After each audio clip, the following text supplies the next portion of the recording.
नमस्कार. जी R corner मराठीमध्ये तुमचं सर्वांचं स्वागत आहे. तर मागील व्हिडिओमध्ये आपण दिव्यांग सहाय्यक पोर्टलवर लाभार्थी नोंदणी कशा प्रकारे करायची याचा संपूर्ण व्हिडिओ आपण आणि स्टेप बाय स्टेप प्रोसेस पाहिली होती. तर या व्हिडिओमध्ये लाभार्थी नोंदणी झाल्यानंतर लॉग इन कशा प्रकारे करायचा व ऑनलाईन अर्ज कशा प्रकारे करायचा याची संपूर्ण स्टेप बाय स्टेप प्रोसेस आजच्या व्हिडिओमध्ये पाहणार आहोत. त्यासाठी तुम्हाला दिव्यांग सहाय्यक पोर्टल या वेबसाईटवर यायचे. व्हिडिओच्या डिस्क्रिप्शनमध्ये लिंक दिली जाईल, त्यावर क्लिक करून तुम्ही वेबसाईटवर येऊ शकता. त्यानंतर वेबसाईटवर आल्यानंतर अशा प्रकारे तुम्हाला इंटरफेस दिसेल. तर इथे उजव्या साईडला लॉग इन ऑप्शनमध्ये खूप सारे ऑप्शन आहेत. त्यामध्ये नागरिक लॉग इन या ऑप्शनवर क्लिक करायचे. यावर क्लिक केल्यानंतर तुम्हाला इथे लॉग इन करण्यासाठी मोबाईल क्रमांक किंवा आय डी प्रविष्ट करा.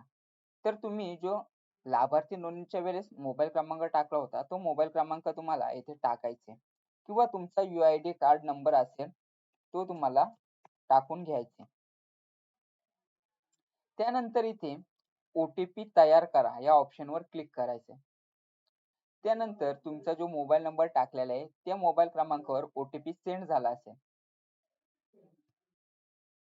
OTP टाकून झाल्यानंतर साइन इन करा या ऑप्शनवर क्लिक करा.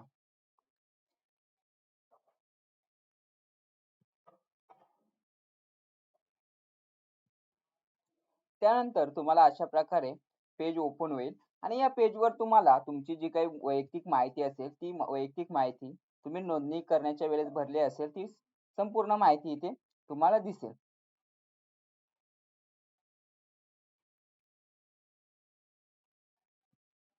त्यानंतर तुम्हाला पेज स्क्रोल करायचे आणि पेज स्क्रोल केल्यानंतर तुम्हाला यामध्ये जे काही डॉक्युमेंट्स आहेत ते डॉक्युमेंट्स अपलोड करून घ्यायचे. तर इथे पाहू शकता माझी कागदपत्रे. तर माझी कागदपत्रेमध्ये तुम्हाला जे काही डॉक्युमेंट्स असणार आहेत ते डॉक्युमेंट्स तुम्हाला इथे अपलोड करण्यासाठी सांगण्यात आलेले आहेत. तर इथे तुम्ही पाहू शकता तुम्ही जर डॉक्युमेंट्स अपलोड केले असतील तर इथे तुम्हाला डॉक्युमेंट्स अपलोड केल्याचा ऑप्शन दिसू शकतो. परंतु इथे आपण कोणत्याही प्रकारचे डॉक्युमेंट्स आहेत ते अपलोड केलेले नाही आहेत. तर सर्वात अगोदर आपल्याला जे काही डॉक्युमेंट्स आहेत ते डॉक्युमेंट्स टाकायचे. तर आपण इथे डॉक्युमेंट्स अपलोड केले नाहीत तर इथे गहाळ म्हणून ऑप्शन इथे दिसतोय. तर डॉक्युमेंट्स अपलोड करण्यासाठी तुम्हाला इथे कृती हा ऑप्शन आहे. या कृतीच्या ऑप्शनमध्ये या बॉक्सवर तुम्हाला क्लिक करायचे. या बॉक्सवर क्लिक केल्यानंतर तुम्हाला तुमचा जो काही आधार कार्ड आहे तो आधार कार्ड अपलोड करायचे आणि इथे चूज फाईलवर क्लिक करून तुम्ही डॉक्युमेंट अपलोड करू शकता. तर त्यासाठी तुमचा जो काही डॉक्युमेंट ज्या फोल्डरमध्ये असेल तो घेऊन तुम्ही अपलोड करू शकता.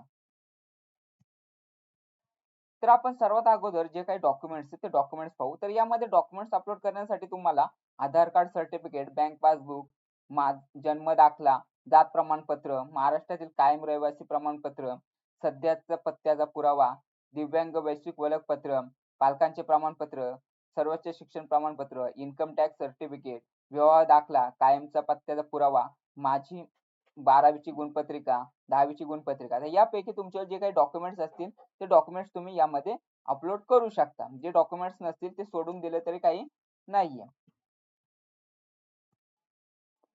तुम्ही तुमचे डॉक्युमेंट्स अपलोड करून झाल्यानंतर तुम्हाला इथे गहाळ स्थितीमध्ये इथे आता स्थिती प्रलंबित असेल. तुमचे डॉक्युमेंट्स चेक केले जातील आणि डॉक्युमेंट चेक करून इथे तुमचे जे काही डॉक्युमेंट्स व्हेरिफाय झालेत असा एक पॉपअप तुम्हाला दिसेल. त्यानंतर इथे कोणकोणत्या योजनेसाठी अर्ज कशाप्रकारे करायचा व कशाप्रकारे अप्लाय करायचा हे पाहूयात.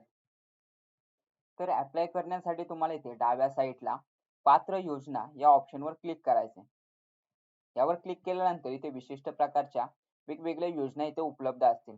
तर इथे तुम्ही पाहू शकता विशेष सहाय्य योजना, दिव्यांग विद्यार्थ्यांसाठी मेट्रोनंतर शिष्यवृत्ती, गुणवत्ता पुरस्कार, प्रधानमंत्री आवास योजना शहरी अशा प्रकारच्या खूप साऱ्या इथे योजना तुम्हाला इथे दिसतील. तर यामध्ये पेज 1 आणि पेज 2 वर या सर्व प्रकारचे जे काही योजना आहेत ते योजना इथे तुम्हाला दिसून येणार. तर यामध्ये प्रधानमंत्री आवास योजना ग्रामीण, दिव्यांगांसाठी साधने उपकरणांसाठी आर्थिक सहाय्य. तर यासाठी किती लाभ भेटणार आहे, काय त्याची संपूर्ण माहिती यामध्ये तुम्हाला दिलेली आहे. तर अर्ज करण्यासाठी तुम्हाला इथे तुम्हाला ज्या योजनेसाठी अर्ज करायचे त्या योजनेवर तुम्हाला इथे पहा व अर्ज करा या ऑप्शनवर क्लिक करायचे. यावर क्लिक केल्यानंतर तुम्हाला योजनेविषयी माहिती. तर योजनेविषयी माहितीमध्ये तुम्हाला बरीच सारी माहिती दिली असेल. ती माहिती योग्य प्रकारे तुम्ही वाचू शकता. व माहिती वाचून झाल्यानंतर तुम्हाला अर्ज कुठे करायचा, कशाप्रकारे करायचा याची संपूर्ण माहिती यामध्ये दिलेली असते. तर इथे या योजनेसाठी पाहू शकता विशेष सहाय्य योजनेसाठी पात्रतेचे निकष, मर्यादा नाही, उत्पन्न मर्यादा वार्षिक, तर मर्यादा नाहीये. तर यामध्ये वयोमर्यादा 18 ते 79 वर्षे, किमान दिव्यांगत्व जो काही दिव्यांग प्रकार असणार आहे, तो दिव्यांग 40% पेक्षा जास्त असला पाहिजे. त्यानंतर वार्षिक उत्पन्न तर 50,000 पर्यंत जे काही वार्षिक उत्पन्न आहे, ते वार्षिक उत्पन्न असलं पाहिजे. तर इथे या योजनेमधून कशाप्रकारे लाभ भेटणार आहे, तर इथे संजय गांधी निराधार अनुदान योजनेमधून ₹2,500 भेटणार आहेत आणि श्रावणबाळ सेवा निवृत्त निवृत्त वेतन योजनेमधून ₹2,500 भेटतात. तर या योजनेसाठी तुम्हाला अर्ज करायचा असेल, तर अर्ज करण्यासाठी आवश्यक कागदपत्रे येते दिव्यांग प्रमाणपत्र, UID कार्ड, वयाचा पुरावा, रहिवासी प्रमाणपत्र आणि दारिद्र्यरेषेखालील BPL स्थितीचा पुरावा. हे दारिद्र्यरेषेमध्ये आहेत याचा पुरावा तुम्हाला अपलोड करायचा आहे. तर यासाठी तुम्हाला इथे पाहू शकता अर्ज करण्यास तयार आहेत का? तर अर्ज करायचा असेल तर तुम्हाला आपली अर्ज प्रक्रिया सुरक्षितपणे सुरू करा. तर अर्ज करण्यासाठी तुम्हाला इथे संकेतस्थळाला भेट द्या. तर यावर क्लिक करायचे आणि यावर क्लिक केल्यानंतर तर कधी-कधी काही काही योजनांना अर्ज करण्यासाठी प्रॉब्लेम येत असतो. तर इथे पाहू शकता एक पॉपअप आलेला आहे. Referral link is missing for this scheme. तर यावर अजून कुठल्याही प्रकारची लिंक आलेली नाहीये. तर लिंक आल्यानंतर तुम्ही अगदी सहजरित्या अर्ज करू शकता. त्यानंतर तुम्ही दुसऱ्या इतर ज्या काही योजना असतील, त्या योजनांनाही तुम्ही अप्लाय करू शकता. तर इतर ज्या काही योजना असतील, तर इथे पहा व अर्ज करा या ऑप्शनवर क्लिक करून बाकीच्या योजनांसाठी तुम्ही अर्ज करू शकता. तर अशा प्रकारे मागील व्हिडिओमध्ये आपण जे काही नोंदणी आहे ती नोंदणी कशाप्रकारे करायची व कशाप्रकारे लॉग इन करायचा ते ह्या व्हिडिओमध्ये आता आपण पाहिलेलं आहे. तर यामध्ये तुम्ही ऑनलाईन अर्ज कशाप्रकारे करू शकता, कोणकोणते डॉक्युमेंट्स अपलोड कशाप्रकारे करायचे याची संपूर्ण माहिती, संपूर्ण अपडेट तुम्ही या व्हिडिओमध्ये पाहिलंच असेल. तर अशाच प्रकारची अजून यावर या पोर्टलवर नवनवीन माहिती उपलब्ध होणार आहे. तर ती माहिती उपलब्ध होण्यासाठी तुम्ही चॅनेलला सबस्क्राईब करून ठेवू शकता आणि बेल आयकॉन प्रेस करू शकता.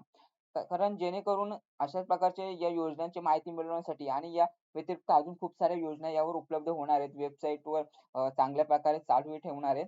तर त्यासाठी तुम्हाला चॅनेलला सबस्क्राईब करून बेल आयकॉन प्रेस करायचे आहे. जेणेकरून आम्ही तुम्हाला महत्त्वपूर्ण माहिती, महत्त्वपूर्ण ऑनलाईन फॉर्म कशाप्रकारे भरायचे याची माहिती आपल्या चॅनेलवर मिळत जाईल.